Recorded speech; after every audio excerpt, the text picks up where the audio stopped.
Movie की शुरुआत में हम एलिस को देखते हैं और वो कह रही होती है कि मैं दुनिया की सबसे ताकतवर और सबसे बड़ी कंपनी अम्ब्रेला कॉरपोरेशन के एक बहुत बड़े प्रयोगशाला में काम करती थी जिसका नाम था हाइव, जिसके नीचे एक बहुत बड़ी जगह पर थे बहुत सारे जैविक हथियार। लेकिन एक एक्सीडेंट में वायरस फैल गया और कंपनी के अंदर सारे लोग मारे गए। पर हैरानी की बात ये थी कि मरने के बाद भी टी वायरस की वजह से सारे लोग फिर से जिंदा हो गए और ज़ॉम्बीज में बदल गए। लेकिन मैं और मेरे एक साथी मैट उस जगह से किसी तरह से निकल आए। लेकिन तभी हमें कंपनी के लोगों ने पकड़ लिया और हमें अलग कर दिया। क्योंकि मैट भी वायरस से इफेक्ट हो चुका था, इसलिए कंपनी के लोगों ने उसे रिसर्च के लिए अपने पास ही रख लिया और मुझे भी एक लैब में ले जाकर मुझ पर एक्सपेरिमेंट किया। अब इसके बाद मूवी की सीन शिफ्ट होती है और हमें शहर के नीचे हाइव का एंट्रेंस दिखाया जाता है, जहां पर अम्ब्रेला कॉरपोरेशन के कुछ साइंटिस्ट पहुंचते हैं।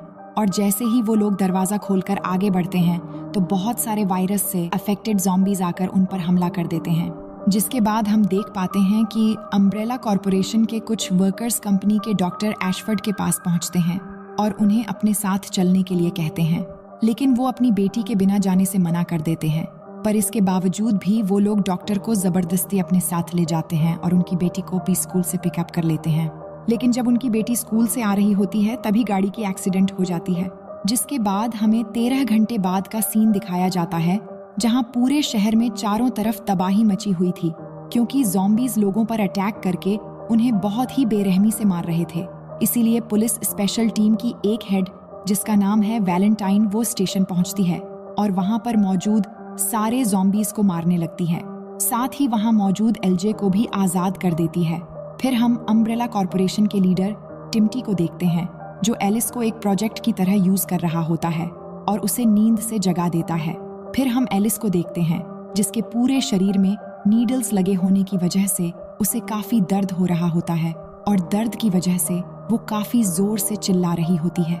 जिसके बाद वो खुद को आजाद करके बाहर निकलती है तो वो देखती है कि पूरा शहर वायरस की वजह से बर्बाद हो चुका है।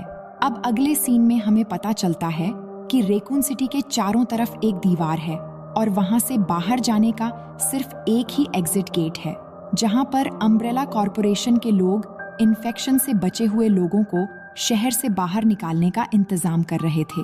वहीं वैलेंटाइन उस एग्जिट गेट के पास अपने साथी को ढूंढते हुए पहुंचती है और वहां पर उसे अपना साथी पेटन मिल जाता है।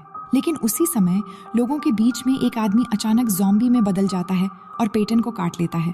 और ये सब कुछ टिम्टी ऊपर से देख रहा होता है और वो समझ जाता है कि यहाँ पर भी वायरस फैल चुका है।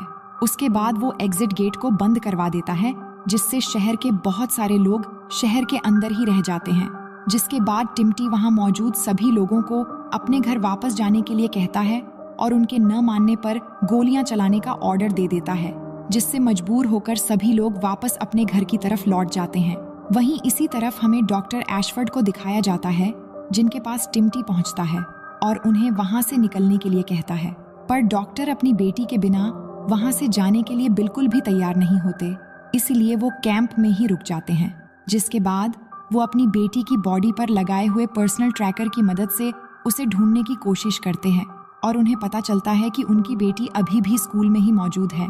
इसलिए वो अपनी बेटी को ढूंढने के लिए शहर के सीसीटीवी कैमरास हैक करके कुछ जिंदा लोगों की तलाश करने लगते हैं।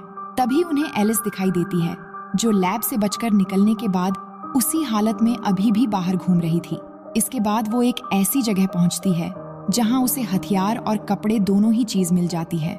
लेकिन इसी दौरान उसे अचानक याद आने लगता है कि उसके ऊपर एक्सपेरिमेंट के दौरान साइंटिस्ट ने उसकी बॉडी में टी वायरस इंजेक्ट कर दिया था, जिससे उसके शरीर में काफी बदलाव हो चुके हैं। वहीं डॉक्टर एशफर्ड कैमरे की मदद से वैलेंटाइन और उसके साथी पेटन और उनके साथ एक रिपोर्टर को देखते हैं, जो छिपने के लिए बचकर एक चर्च में पहुंचते हैं।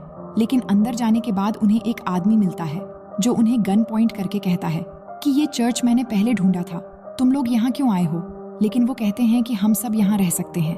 तभी उनके पास इसी चर्च के फादर स्पीच देते हुए उनके पास आते हैं और इसी बीच अचानक उन्हें वहाँ पर किसी के होने का एहसास होता है। इसलिए वैलेंटाइन चेक करने के लिए दूसरे रूम में पहुँचती है। तभी वहाँ पर उसे एक बूढ़ी औरत दिखाई देती है, जो चर्च के फादर की सिस्टर थी। लेकिन चेक करने पर वैलेंटाइन देखती है कि वो बूढ़ी औरत कुर्सी से बंधी हुई है और वो एक ज़ॉम्बी में बदल चुकी है। पर इसके बावजूद भी फादर मरे हुए लोगों को अपनी ज़ॉम्बी सिस्टर को खिला रहा है। पर इससे पहले कि वैलेंटाइन उस ज़ॉम्बी को शूट करती, तभी वो ज़ॉम्बी फादर पर हमला करके उन्हें मार डालती है। वहीं इधर पेटन और बाकी दोनों को चर्च में किसी क्रिएचर के होने का एहसास होता है, जिससे वो उस क्रिएचर को चारों तरफ ढूंढने लगते हैं। तभी अचानक वो क्रिएचर उनके एक आदमी पर अटैक करके उसे मार देता है और वैलेंटाइन ये सब देखकर बहुत ज्यादा घबरा जाती है। तभी पेटन उसे अपनी तरफ खींचकर बताता है कि यहाँ पर ऐसे ही और 3 क्रिएचर मौजूद हैं और अब हम यहाँ पर बहुत ही बुरी तरह से फंस चुके हैं। हालांकि वो सब मिलकर उसे मारने की कोशिश करते हैं, लेकिन उनकी गोलियां खत्म हो जाती हैं और वो क्रिएचर बिल्कुल उनके सामने आ जाता है। तभी वहाँ पर बाइक लेकर एलिस पहुँच जाती है और बाइक को क्रिएचर की तरफ फेंककर गोली चला देती है, जिससे बाइक के साथ साथ क्रिएचर भी ब्लास्ट हो जाता है। जिसके बाद एलिस बाकी क्रिएचर्स को भी एक एक करके मार देती है।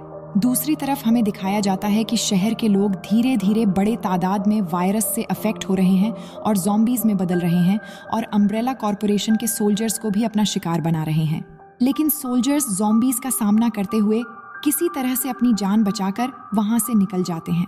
इधर एलिस जब बाकी लोगों के साथ आगे बढ़ रही होती है तो उसे पता चलता है कि पेटन वायरस की वजह से अफेक्ट हो गया है, इसलिए वो उसे शूट करने वाली होती है।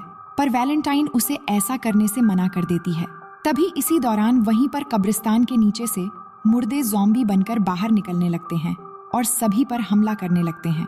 लेकिन एलिस उन ज़ॉम्बीज का सामना करती है और उन्हें एक एक करके मारने लगती है। लेकिन ज़ॉम्बीज की तादाद बहुत ज्यादा होने की वजह से एलिस अपनी साथियों को लेकर यहाँ से बचकर निकल जाती है।